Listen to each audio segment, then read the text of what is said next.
BC రిజర్వేషన్లపై Telangana హైకోర్టులో విచారణ తిరిగి ప్రారంభమైంది. పిటిషనర్ల తరపు న్యాయవాదులు తమ వాదనలు వినిపిస్తున్నారు. అంతకుముందు సుదీర్ఘ వాదనలు జరిగాయి. ఇంప్లీట్ పిటిషన్లపై వాదనలు జరిగాయి. రిజర్వేషన్ల జీవోను సవాల్ చేస్తూ మాధవరెడ్డి పిటిషన్ దాఖలు చేశారు. ప్రభుత్వం తరపున హైకోర్టులో అభిషేక్ సింఘ్వి వాదనలు వినిపిస్తున్నారు. తెలంగాణ హైకోర్టు విచారణలో ట్రిపుల్ టెస్ట్ కీలకంగా మారింది. ట్రిపుల్ టెస్ట్ ను పాటించకుండా రిజర్వేషన్లపై చట్టం చేయలేరని పిటిషనర్ లాయర్ వాదించారు. 50% రిజర్వేషన్ల పరిధి దాటడం రాజ్యాంగ విరుద్ధమన్నారు. రాజ్యాంగబద్దంగా ఉన్న రిజర్వేషన్ల ప్రకారం 2021 డిసెంబర్లో ట్రిపుల్ టెస్ట్ పై మార్గదర్శకాలు ఉన్నాయని పేర్కొన్నారు. బీసీ జనగణన కోసం డెడికేటెడ్ కమిషన్ సిఫారసుల మేరకు రిజర్వేషన్ల శాతం తేల్చాలని సుప్రీంకోర్టు మార్గదర్శకాలున్నాయన్నారు పిటిషనర్ లాయర్.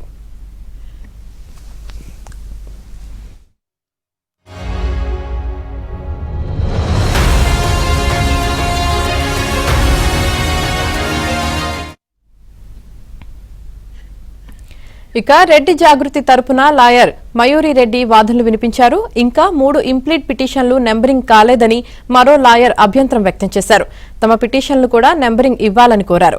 రిజర్వేషన్లు 50% మించకూడదని సుప్రీంకోర్టు తీర్పులు ఉన్నాయన్నారు. ఇంద్రసహాని, కృష్ణమూర్తి కేసులను న్యాయవాది ప్రస్తావించారు. 4 అంశాల ఆధారంగా జీవో 9ని ఛాలెంజ్ చేస్తున్నామని లాయర్ వివేక్ రెడ్డి అన్నారు. 1 మ్యాన్ కమిషన్ రిపోర్ట్ ఇంకా బహిర్గతం చేయలేదని చెప్పారు.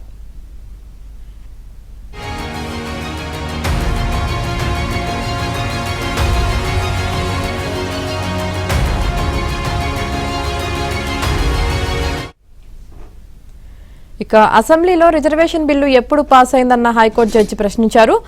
ఆగస్టు 31న 2 సభల్లో బిల్లు పాస్ అయిందని ప్రభుత్వం వాదనలు వినిపించారు. గవర్నర్ దగ్గర బిల్లు పెండింగ్ లో ఉందా అని మళ్లీ హైకోర్టు ప్రశ్నించింది.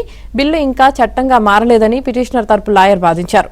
దీంతో జీవో 9తో పాటు జీవో 41ని కూడా ఛాలెంజ్ చేస్తున్నామని పిటిషనర్ పేర్కొన్నారు.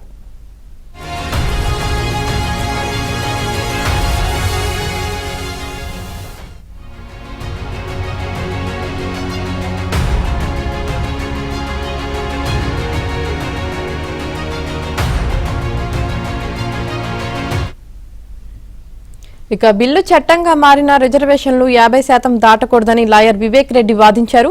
మహారాష్ట్ర కూడా ఇదే తరహాలో చట్టాన్ని తీసుకువచ్చిందని గుర్తు చేశారు.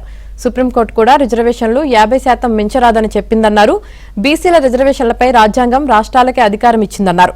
పిటిషన్లు బీసీలకు రిజర్వేషన్లు ఇవ్వడానికి తాము వ్యతిరేకం కాదని లాయర్ మయూరి రెడ్డి చెప్పారు. బీసీలకు 25%, ఎస్సీ ఎస్టీలకు 15% రిజర్వేషన్లు ఉండేవన్నారు. ఇప్పుడు బీసీలకు 17% నుంచి 42%కి పెంచారని చెప్పారు. 2018లో అప్పటి ప్రభుత్వం బీసీ రిజర్వేషన్లు 34% పెంపును హైకోర్టు తప్పుపట్టిన విషయాన్ని లాయర్ మయూర్ రెడ్డి గుర్తు చేశారు.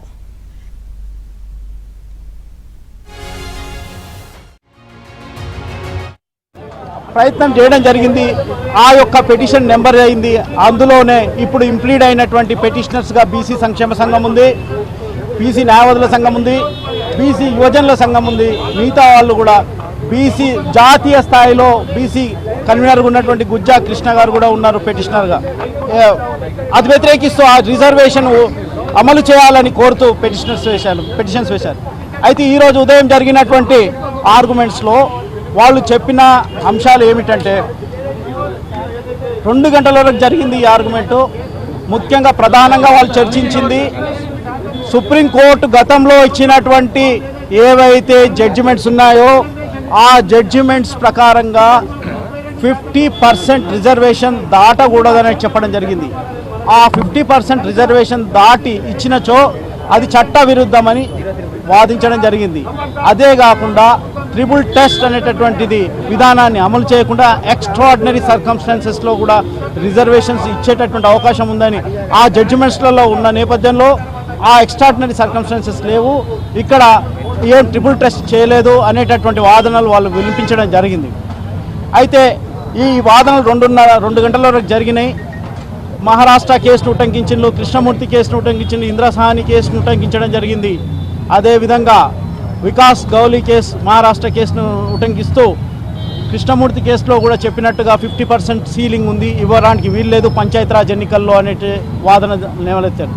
అయితే ఇప్పుడు ఇక్కడ తెలంగాణ విషయానికి వస్తే ఆల్రెడీ తెలంగాణ ప్రభుత్వం ఒక డెడికేటెడ్ కమిషన్ వేసి స్థితిగతులు బీసీల యొక్క స్థితిగతుల పైన యొక్క అంచనా కూలంకషంగా సర్వే జరిపి అంచనా వేస్తూ బీసీల యొక్క స్థితిగతులపై ఒక రిపోర్ట్ ఇవ్వడం జరిగింది. దాన్ని